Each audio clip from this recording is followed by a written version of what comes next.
Bonjour à tous, bienvenue dans cette nouvelle vidéo sur ma chaîne, j'espère que vous allez bien. Je vous ai pris avec moi aujourd'hui parce que j'ai tardé avant de commencer cette vidéo, ma foi, que voulez-vous. Ce qui fait que j'ai rien commencé, j'ai encore rien dit, et voilà. Nous sommes le mardi 20 septembre déjà, gentiment là on approche au premier vrai jour de l'automne, bien que quand je vous dis que ça commence le 1er septembre, voilà. Là, je sais pas chez vous, mais chez nous, l'automne, il est arrivé depuis une semaine, là, en mode genre, paya. Ah non, il fait froid, tu te démerdes. Ce matin, dans la voiture, il faisait 4 degrés, tu vois.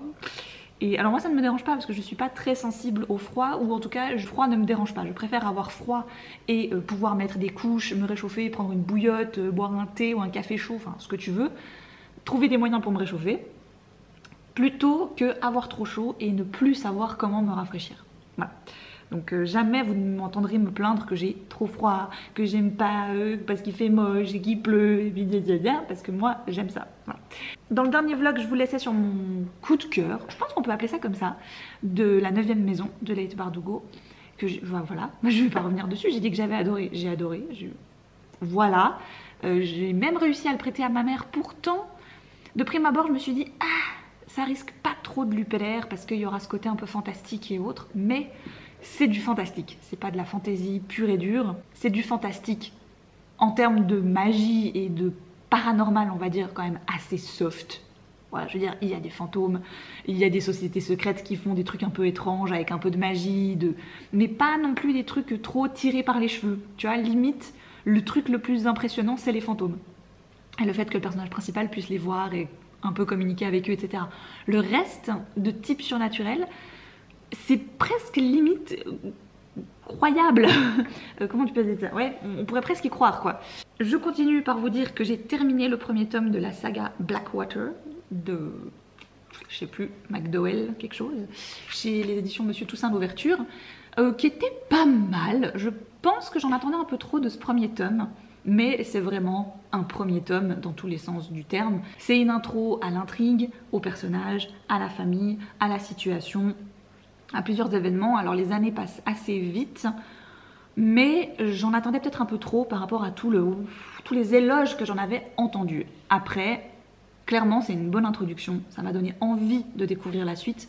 La fin est tellement ouverte et tellement étrange, il y a tellement de petites choses bizarres qui se passent que tu te dis, je n'ai qu'une envie, c'est de savoir ce qui va se passer. Enfin voilà. Donc pour vous résumer, on se retrouve en Alabama, dans une petite ville où les rivières ont des crues qui montent assez régulièrement, ce qui fait que la ville est souvent inondée. Le jour où une immense crue arrive, une jeune femme est prise au piège dans un hôtel dans la petite ville. Oscar Gasquet, qui fait partie des familles les plus importantes de la ville, passe justement avec une barque près de cet hôtel et découvre cette jeune femme. Lui vient en aide, il tombe légèrement amoureux d'elle, visiblement elle tombe un peu amoureuse de lui, mais cette jeune femme est très étrange.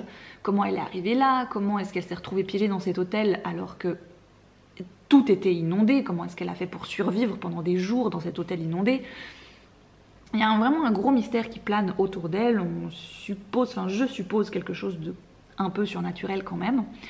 Et puis à côté de ça, il y a la maman de Oscar Gasquet, qui est Mary Love, qui est vraiment une matriarche de toute sa splendeur, qui tient sa famille d'une sacrée poigne, et qui voit cette arrivée de cet inconnu d'un très mauvais œil, qui prend ça comme un mauvais présage, qui n'est pas du tout fan de la jeune femme, et qui au contraire va essayer un peu de l'évincer, mais bien sûr, peine perdue.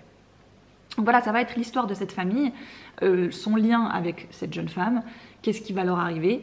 Vraiment, ouais, j'ai trouvé presque que ce premier tome était trop introductif. Après, le roman est ressorti là, en version poche, aux éditions Monsieur Toussaint l'Ouverture, vraiment comme une espèce de mode feuilleton, comme on les voyait à l'époque, où tu sais, dès que tu voulais la suite de ton histoire, bah, t'achetais le magazine de la semaine suivante ou du mois suivant pour avoir la suite. Là, j'ai vraiment l'impression que c'est sorti un peu dans cet esprit-là, vu qu'il y a eu un tome toutes les 2 semaines aux éditions Monsieur Toussaint l'Ouverture, ce qui fait que assez rapidement, les 6 tomes étaient disponibles et qu'on pouvait les lire, c'était un peu la saga de l'été. Je sais que beaucoup de gens les ont lus à ce moment-là. Le temps que tu termines le premier, ils se lisent très vite, hein, en plus ils font 250 pages, mais alors ça se dévore en 2-3 jours. Ce qui fait que quand tu avais terminé, hop, tu savais que quelques jours après, il y allait avoir le second tome qui allait sortir. Un goûter pas dingue, mais pas horrible non plus, et plutôt intriguant. Vous voulez voir ma déception ultime? Regardez, mon super mug il est cassé là. Pour l'instant ça tient. J'ai vraiment eu peur. Ça fait plus de 10 ans que je l'ai ce mug. Donc tu vois, je me dis, il ne peut pas me lâcher maintenant. Il est en céramique, porcelaine, voilà.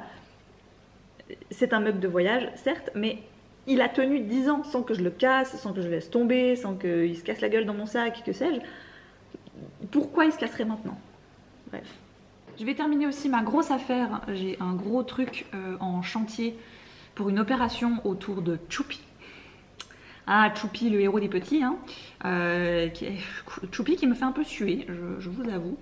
Qui dit très grosse opération, dit passablement de stress jusqu'à ce que, tu vois, les trucs arrivent, soient en place et à partir de ce moment-là, ça ne sera plus mon problème. Mais là, je suis encore trop dans le... Je dois faire le tampon entre ceux qui veulent tout ça et ceux qui ont tout ça. Mais c'est gentiment fini, là, voilà. Ça fait quelques mois que je suis sur le coup. Tu vois, il faut réserver des présentoirs, qu'il faut réserver la marchandise, qu'il faut être sûr qu'on en aura assez, tout ça, enfin voilà. Mais là, je tiens le bon bout, on est en quoi? On est en semaine 38 et l'opération elle sera en place en semaine 42. Voilà. Ce qui il y a quelques semaines me semblait terriblement loin et ce qui aujourd'hui me semble terriblement proche. Bien, je vais me lancer là-dessus et puis... Bon, je ne peux plus reculer maintenant. J'ai annoncé sur Insta que demain on faisait un live écriture. J'ai essayé de faire des trucs hyper jolis et tout via un logiciel de streaming, etc. Finalement j'ai tout foutu à la poubelle parce que je crois que c'est pas ce qu'on attend de moi et c'est pas ce que j'attends de moi non plus pour bosser. Voilà, donc en gros ça va être très bricolage, ça va être très chillos comme je sais le faire habituellement. Pardon, vous êtes un peu les premières personnes à qui je parle aujourd'hui. Voilà, bonjour, nous sommes le mercredi 21 septembre, tout va bien. Et voilà, écoutez, ce sera une première, ça ne peut qu'être mieux par la suite. Et je suis très contente de faire ça demain matin, ça me motive de fou. Comme je vous disais, je pense pas que ce sera tous les jeudis, mais encore une fois, je vous préviendrai sur le feed YouTube et sur en story Insta. Putain, mais ok, ça ne... y a rien qui va, faut que j'aille me coiffer, faire quelque chose pour ces trucs. Hier soir, petit moment, Madeleine de Proust, retour en enfance, tout ça. J'ai de 1 repris et trié mes projets tricot, j'ai trié mes laines, j'ai trié mes aiguilles, j'ai un peu tout sorti, fait l'inventaire un peu de tout ce que j'avais parce que voilà, je suis en mode genre je vais me mettre au crochet et puis voilà, mais je vais déjà un peu peaufiner, voir ce que j'ai, tout ça. Donc hier j'ai un peu tout ressorti, je suis en train de terminer mon gilet jaquette qui est très perfectible, qui est plein de défauts, mais je me dis purée, je l'ai fait moi-même. Donc il faut encore juste que je mette une manche en place et après on est bon. Bon, comme j'ai été coupée parce que j'avais plus de batterie, le temps de la changer, je vais déménager là, comme ça je fais 2 choses en même temps, ça va être super. Je vous disais, donc oui, il est ultra perfectible pour la suite, mais voilà quoi, c'est pas... Je suis contente parce que je l'ai fait et je l'ai fini et c'est moi qui a fait, tu vois, et voilà, c'est pas grand chose mais c'est déjà ça. Donc pendant que j'étais en train de faire ça, je me suis mis un film que je voulais revoir depuis je sais pas, depuis 20 ans je pense, parce que ça fait vraiment 20 ans que je l'avais pas revu à mon humble avis. C'est Richard au pays des livres, The Page Master en anglais. Et si vous avez connu ce film, à moitié dessin animé, vous êtes, voilà, vous faites partie d'une team dans mon cœur qui... Parce que c'est un film que je vois nulle part, tu sais, alors un peu les films de ton enfance et autres. Alors certes il y a les Disney d'un côté, tu vois, obvious, mais il y a plein d'autres films, d'autres studios qu'on a un peu oubliés, perdus. Il y en a qui sont revenus un peu à la mode parce que forcément ils ont été rachetés par des studios, par des plateformes, etc. Donc ils sont dispo sur ce genre de plateforme, donc ils reviennent un peu, tu vois, et les gens se ressouviennent de ça. Mais Richard au pays des livres, j'ai vraiment l'impression que c'est un truc qui a été oublié d'une certaine partie de la population. Et moi c'était juste mon film dessin animé préféré, je pense, quand j'étais petite. Je sais pas, je pense qu'en tant qu'amoureuse de la lecture, tu vois, ouais, C'est vraiment quelque chose qui te parle. Donc la partie film, elle est avec Macaulay Culkin, franchement la superstar de tes films pour enfants de cette époque-là. Et c'est l'histoire de Richard qui est très peureux et qui n'ose rien faire. Sauf qu'un jour, son père lui demande d'aller acheter des clous et il va se faire prendre par une tempête et il va aller se réfugier dans une bibliothèque. Dans cette bibliothèque, on retrouve Christopher Lloyd en tant que Monsieur Dewey. Pour ceux qui comprennent la blague, la référence, tout ça, on y est bien. À un moment donné, il va se balader dans cette bibliothèque, il veut trouver un téléphone pour pouvoir appeler ses parents et il va se casser la gueule. Et il va se retrouver dans le monde des livres et c'est là que la partie dessin animé commence. Franchement, c'était trop bien. J'avais pas souvenir qu'il était si court, il fait 1h15. Mais j'ai adoré, voilà, c'était trop cool de revoir ça, de limite un peu revivre ton enfance quoi, tu vois, enfin oui, de carrément revivre ton enfance. Voilà, donc très bonne petite ambiance hier soir, c'était hyper cool, hyper chillos. Et puis bah ça va être comme ça toute la semaine parce que, ah oui, nous avons survécu à notre week-end et à notre mois de septembre marathon. Pour nous, il s'achève gentiment parce que on n'a rien là ce week-end, enfin je n'ai rien, Vincent a 3 trucs je crois, mais moi j'ai rien. Et je suis très contente. Mais week-end dernier c'était vraiment la version hardcore. J'avais quelque chose le samedi matin, après on avait un mariage le samedi soir, et après on avait encore l'anniversaire de ma filleule le dimanche après-midi. C'était... voilà, hein, bref. Mais c'était hyper cool quand tu penses, mais c'est vrai que c'est des week-ends où t'es... Quand est-ce que je respire, quand est-ce que je me pose, c'était un peu ça. Programme du jour, télétravail. Ah, ça va quand même un peu mieux, hein, quand on les mouille. Hop, hop. Et maintenant, c'est l'heure du petit-déj parce qu'on a toujours pas mangé. En même temps, Alice est retournée à l'école. Donc, ça fait déjà 2 fois qu'elle est malade depuis quoi, 1 mois qu'elle a repris l'école. Voilà quoi. Hein. C'était à prévoir, n'est-ce pas? Voilà. Ce qui fait que ce matin, ben, elle a hyper bien dormi. Parce que là, c'est déjà 9 h et genre elle vient de se lever. Ah oui, et le mercredi, c'est aussi le seul jour où elle n'a pas l'école du tout. Ce qui fait que j'aime bien quand elle peut dormir et quand elle dort vraiment le matin. Moi je sais pas si vous étiez comme ça, moi quand j'étais gamine, j'étais une de ces enfants qui se levait, mais genre à 6 h du mat pour regarder des dessins animés quoi.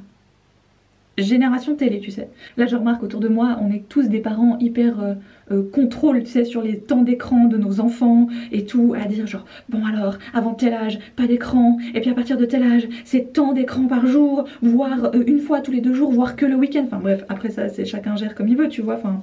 Je n'émets vraiment aucun jugement sur le temps d'écran des gens, comme j'ai pas envie qu'on juge le temps d'écran de ma fille. Mais bref, on est quand même vachement plus sensible à ça, on est vachement plus à contrôler, à dire ouais bon attends là elle a regardé ça, et puis combien de temps, et puis enfin quand même pas mal tu vois je trouve. Et à contrario, on en discutait encore il y a pas longtemps avec des gens et Vincent. Nous quand on était gamin, j'avais l'impression que je me tapais des fois mais 6 heures de télé d'affilée. Mais ça passait crème quoi, et ça passait crème. Non mais c'est vrai que le matin je me levais exprès, enfin de toute façon j'étais une lève-tôt, donc je me levais à 6 h, plus ou moins 6 h 30 par là autour. Et paf, je matais les dessins animés quoi. Jusqu'à ce qu'il y ait plus, c'était un peu ça peut-être aussi la différence qu'on a avec nos enfants d'aujourd'hui. C'est qu'aujourd'hui, ben ils ont Netflix, tu vois, donc... zapper pour avoir des dessins animés, bah ils savent pas ce que c'est tu vois, pour eux ils ont les épisodes qui continuent puis ils ont tout à la suite, tandis que toi tu galérais pour avoir une suite de dessins animés, tu savais pas quand est-ce qu'elle allait passer, si tu loupais l'horaire et autres. Mais je me souviens en tout cas que je regardais les dessins animés jusqu'à ce qu'il n'y ait plus de dessins animés, donc ça pouvait être le week-end, ça allait quand même jusqu'à 9-10 h je pense en tout cas, avant qu'il y ait les émissions d'adultes tu vois on va dire.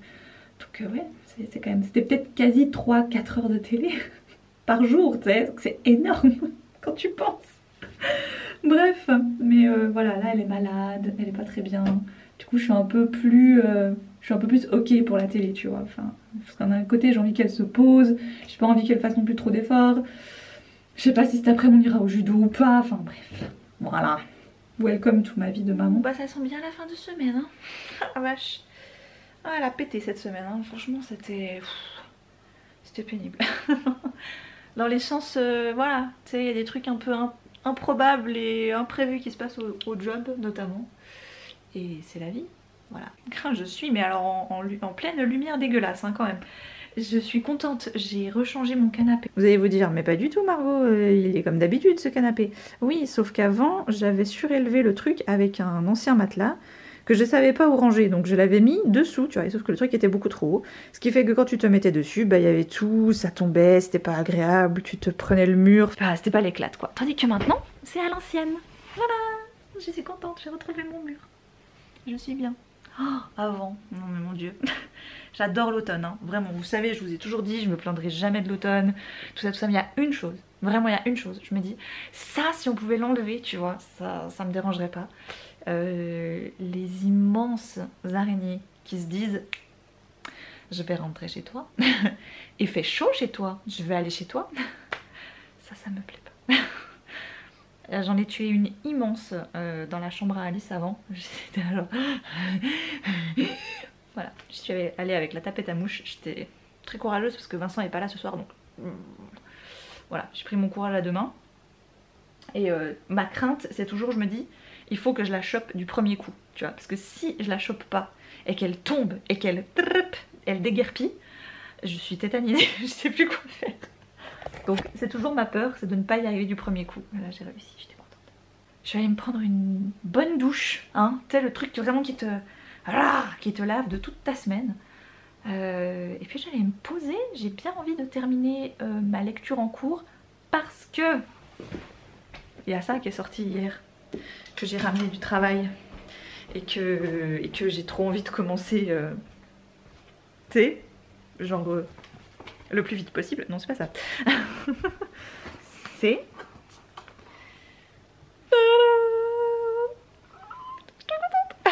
C'est hyper rare. Ça m'est même jamais arrivé, même pour un Nicolas Beuglé, ça m'est jamais arrivé. Ça n'arrive jamais que j'ai envie de, genre, tu sais, tout mettre en pause et lire directement un livre que je viens de prendre et d'ajouter à ma bibliothèque. Ça m'arrive jamais. Enfin, si, ça m'est arrivé déjà, mais c'est hyper rare. Voilà, donc je risque de le faire pour celui-ci. Donc, L'Archipel des Oubliés de Nicolas Beuglé, qui signe, s'il a décidé de faire ça sous forme de trilogie, bah, le dernier tome des aventures de Grace Campbell, avec un autre perso. Enfin bref, voilà quoi. La douche, le soir, c'est quand même... il y a qu'à s'adorer. Je vais vous parler d'un livre que j'ai fini et voilà, c'était pas top top. Ah, et oui, regardez, c'est la jaquette que j'ai faite. Alors, comme je vous disais, elle est pas parfaite, mais je me dis quand même que je l'ai faite toute seule. Et vraiment, le truc trop bien, c'est qu'elle tient hyper chaud. Ça, c'est trop cool. On est un peu dans la pénombre, mais j'ai pas voulu mettre trop de lumière parce que j'aime bien cette petite ambiance un peu tamisée. J'ai fini ça l'autre jour, les livres d'Emmett Farmer. Je me souviens quand je l'avais présenté dans la pioche de lecture automnale, quelqu'un parmi vous l'avait également lu et avait pas été super emballé, avait pas trouvé ça top top. Et j'avais vraiment envie de lui donner sa chance parce que le résumé, je le trouvais vraiment hyper intriguant. On va rencontrer Emmett Farmer qui se découvre être un enlivreur. Tu récoltes les souvenirs des gens, tu les enfermes dans un livre, mais c'est une science assez particulière. Et du moment que la personne a ses souvenirs qui sont enivrés, eh bien elle ne s'en souvient plus. Voilà, elle peut continuer sa vie jusqu'à ce que le livre soit peut-être un jour brûlé, et c'est comme ça que les souvenirs lui reviennent. Et alors qu'il va traverser plusieurs choses, plusieurs étapes dans sa vie et dans son apprentissage d'enlivreur, il va un jour tomber sur un livre qui porte son nom. Voilà, j'ai pas envie de vous éblouir non plus avec mes loupiottes au mur là. L'idée de base, je l'ai trouvée excellente. J'aimais beaucoup ce concept de pouvoir ranger ses souvenirs dans un livre pour ne plus avoir à les avoir en tête et à les avoir dans sa vie. Mais malheureusement, Bridget Collins, donc l'autrice, n'a pas réussi à m'emmener avec elle. J'ai pas du tout accroché à ces personnages, je me suis sentie très hermétique face à eux. Je pense que en lisant le résumé et en commençant le livre, j'avais vraiment une autre idée de ce vers quoi ça pouvait aller. J'avais complètement autre chose en tête, j'avais une autre idée. Enfin, j'aurais vraiment voulu un univers beaucoup plus fouillé, beaucoup plus approfondi. Finalement, là, on s'arrête quand même beaucoup sur des peccadilles, sur des petites choses pas très importantes. Des histoires d'amour, on est beaucoup dans l'émotionnel. Alors certes c'est bien, je regrette pas que des auteurs fassent ça, mais là c'était trop. Il y avait que trop de l'émotion, que trop beaucoup de parenthèses aussi. Je sais pas, ça m'a un peu dérangée pendant ma lecture parce que mon cerveau il a tendance quand c'est entre parenthèses à se dire c'est moins important. Donc je survole plus facilement ce qui est entre parenthèses. C'est con hein, parce que je devrais pas le faire, mais voilà, c'est plus fort que moi. Donc j'essayais au bout d'un moment de quand même bien lire et prendre conscience qu'il y avait entre les parenthèses, mais il y en avait tout le temps. Tout le temps, tout le temps, tout le temps, tout le temps. Et c'était beaucoup de... Ah, je pense que je vais lui dire ça. Oh, puis je lui dis. Oh, puis je lui dis pas. Ah, mais t'as rien compris. Ah, mais je m'en vais. Ah, mais je... Ah, c'était que des quiproquos de personnages qui n'arrivent pas à s'entendre ensemble et qui, plutôt que de dire directement les choses comme elles devraient être dites, non, tu sais, ils prennent des chemins pas possibles pour y arriver. Donc ouais, il va finir en boîte à livres. Hein. Voilà, je vais le garder avec moi pour vous le présenter. Ce que j'aimerais énormément terminer ce soir avant de commencer le Nicolas Beuglé, parce que il est tout petit, je pensais pas qu'il serait si petit. J'ai commencé Une journée d'automne l'autre jour de Wallace Stegner aux éditions Gellmeister. Et j'ai ce livre depuis 2-3 ans maintenant dans ma bibliothèque. J'avais très envie de le garder, vu le titre, pour une pioche de lecture automnale. Voilà, je l'ai sorti parce que je voulais un petit livre poche qui se lise facilement, parce que celui-ci, il faisait quand même passer 500 pages et voilà, il m'a fallu quasi une semaine pour y arriver, parce que j'aurais dû l'abandonner. Franchement, je m'en suis voulu à un moment donné, mais j'étais à plus de la moitié et je me suis dit, oh, ça serait quand même con que t'abandonnes maintenant, et alors que peut-être il va se passer un truc incroyable après. Et comme le roman était séparé en 3 parties, que j'étais presque à la fin de la 2e, je me suis dit, oh bah la 3e, franchement ça va, tu vois, ça va aller mieux quoi. Et non, bon, finalement la 3e n'a absolument rien sauvé, et je regrette un peu de ne pas m'être écoutée et d'avoir quand même voulu aller jusqu'au bout en espérant que, mais voilà, j'aurais pas dû. Vraiment, j'aurais dû m'arrêter avant et puis tant pis. Mais c'est pas grave, c'est pas la fin du monde. Ce qui fait que après ça, j'ai eu envie d'un truc qui se lisait assez rapidement, et j'ai été très étonnée parce que ce roman fait 150 pages, même pas, à tout casser. C'est écrit hyper grand. Enfin, je sais pas si vous arriverez à bien voir, mais je trouve que c'est écrit grand par rapport à un autre livre ou à d'autres poches. Ce qui fait que voilà, tu lis hyper vite. J'ai lu 75 pages, donc la moitié du bouquin en une journée. Pourtant je l'ai commencé jeudi matin, juste avant de faire le live écriture. D'ailleurs merci beaucoup, je crois que je suis pas revenue là-dessus, mais c'était top ce live écriture. J'ai vraiment adoré. Faut encore un peu que je prenne mes marques, que je me stresse un peu moins et que je sois moins tendue, je pense, pendant la session, parce qu'il faut quand même que ça reste un plaisir et quelque chose d'utile et d'agréable pour moi aussi. Mais ça viendra, voilà, je suis dans un bon mood là en ce moment sur l'écriture. J'ai écrit un petit peu aujourd'hui, je suis plutôt contente, vraiment. J'ai réussi à reprendre 2-3 détails pour ceux qui étaient là pendant le live, où je vous parlais de la temporalité qui me posait pas mal de problèmes, parce que j'avais vraiment envie que ce soit quand même cohérent. Et j'arrivais pas au niveau des dates, je me perdais. Donc voilà, avec mon petit calendrier, je me suis voilà, bien remise tout ça en tête. Donc j'ai pu apporter des toutes petites modifications à ça pour que la suite soit plus fluide. Mais je vous disais donc que j'avais commencé ça juste avant et que je l'ai continué après, et l'après-midi, un moment quand Alice était en train de se reposer en rentrant de l'école. Voilà, je vais pas me dire que je veux le terminer ce soir parce que je vais pas y arriver si je me dis ça. Mais voilà, l'idée, je serais contente de le terminer ce soir. Sinon, pour la soirée, je vais regarder les 2 derniers épisodes de la série Les Combattantes que j'ai commencé l'autre jour. Alors, je n'ai toujours pas très bien compris pourquoi, mais grâce aux chaînes suisses, on a cette série française de TF1, je crois bien en plus, et Netflix, association TF1 Netflix, en avance. Voilà, donc je crois on l'a quand même eu passablement 3 semaines à l'avance, vu que là, nous, on a les 2 derniers épisodes ce soir. Voilà, j'ai pas compris. C'est comme ça. Mais j'aime beaucoup, j'avais déjà beaucoup aimé le trio d'actrices qui avait fait Le Bazar de la Charité. Là, il y a Sophia et Saïdi, et mon cœur de fanat de Star Academy de l'époque était ravie de la trouver au casting des Combattantes. C'est pas mal, les 2 premiers épisodes étaient un peu longs. On va y parler de 4 destins de femmes qui vont être très impactés à différents niveaux par la Première Guerre mondiale dans un petit village, une petite ville française qui est vraiment proche de la frontière. Et voilà, chacune des 4 protagonistes va avoir une destinée particulière pendant cette Première Guerre mondiale. C'est bien foutu. Enfin voilà, j'avais déjà beaucoup aimé l'incendie du Bazar de la Charité, la série qu'ils avaient fait. Donc là, voilà, moi j'ai vu qu'il y avait ça qui passait, je me suis dit que j'allais regarder. Et là, il y a les 2 derniers épisodes qui passent ce soir. Normalement, le vendredi soir, c'est Danse avec les stars, mais là, Vincent, il est pas là. Donc je veux pas regarder Danse avec les stars sans lui. Voilà, c'est pas grave, on regardera demain. Faudra juste pas que j'aille sur les réseaux avant de regarder l'émission, parce que j'ai pas trop envie de me faire spoiler qui c'est qui va sortir. Voilà, bref, je vais aller me faire un thé, je vais me poser, regarder ça, et puis entre 2 épisodes, je vais avancer ça. J'ai de nouveau oublié de finir cette vidéo. Je suis désolée. Ce qui s'est passé, c'est que j'ai pas eu le week-end que j'espérais. Non, c'est pas vrai. J'ai quand même eu un très chouette week-end. Ouh, ça repousse là, hein. Un peu trop même. J'ai eu un très chouette week-end, mais Alice est de nouveau bien malade. Again, tu sais. Voilà quoi. La vie de parents d'enfants qui sont à l'école ou à la crèche ou à qu'est-ce que tu veux. Voilà, enfin bref, des enfants qui vivent en société, ils sont tout le temps malades. C'est comme ça. Mais là, on les enchaîne quand même. Donc on a quand même appelé la pédiatre hier parce que ça commençait un peu à nous, tu vois.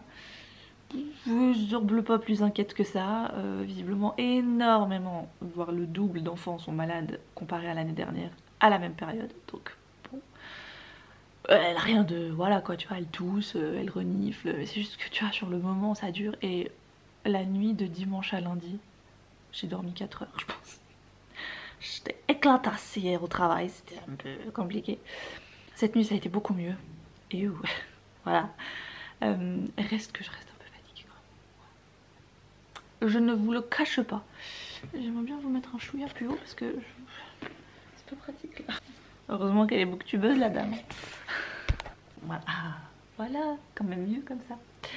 J'ai terminé ceci, qui était sympa, sans plus.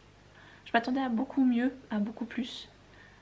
Ce qui fait que je pense que j'étais un peu déçue à la fin. C'était oubliable, on va dire. Voilà. Je vais le mettre dans la boîte à livres, quoi, tu vois. Ça me permet tout de suite de déterminer si c'était une bonne ou une mauvaise lecture, ou une lecture bof. C'est que les bonnes à très bonnes lectures, je les garde dans mes bibliothèques le plus longtemps possible, tu vois. Et les c'était pas terrible et bof, ou bien oubliable, ou bien ouais, sans plus. Les deux grilles.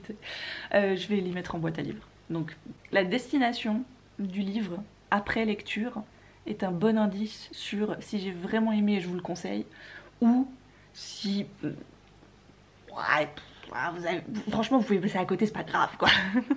Voilà, celui-là ça en fera partie. C'est comme ça, c'est la vie, c'est pas grave, hein, n'est-ce pas? Ah, ouh, il est chaud, ouh, c'est bien, j'adore ce temps. Écoutez, je commence à m'y faire à ce petit gilet. Je pense que je vais lui mettre un bouton ici quand même, parce que j'avais décidé de faire une jaquette sans bouton, histoire de pas me faire des points de M dans mon tricot. Mais je pense que je vais quand même mettre un léger bouton là, histoire que ça tienne un peu quand même des fois. Les épaules, ouais, j'aurais pu calculer la chose autrement, mais je suis pas si... Franchement, là j'aurais pu faire un peu plus élastique au niveau des manches quoi, c'est un peu rigide, ce qui fait que quand... Voilà, bon, c'est un tricot quoi, c'est un pull que j'ai, un truc que j'ai fait moi, tu vois. Donc très contente. Je sais pas exactement ce que je vais faire, ce que je vais entreprendre. Quand Alice a vu que j'avais terminé celle-ci, elle en voulait une pour elle. Ce qui fait que je pense qu'un de mes prochains projets ça va être ça. Je lui ai proposé l'autre jour qu'on aille cette semaine en ville. Ce que je fais jamais parce qu'on en parlait l'autre jour avec mon collègue. Aller en ville franchement c'est devenu chiant quand t'habites plus en ville. Je lui ai proposé qu'on aille et qu'elle puisse vraiment choisir la couleur de laine qu'elle veut, l'épaisseur, la texture, la douceur et tout et tout.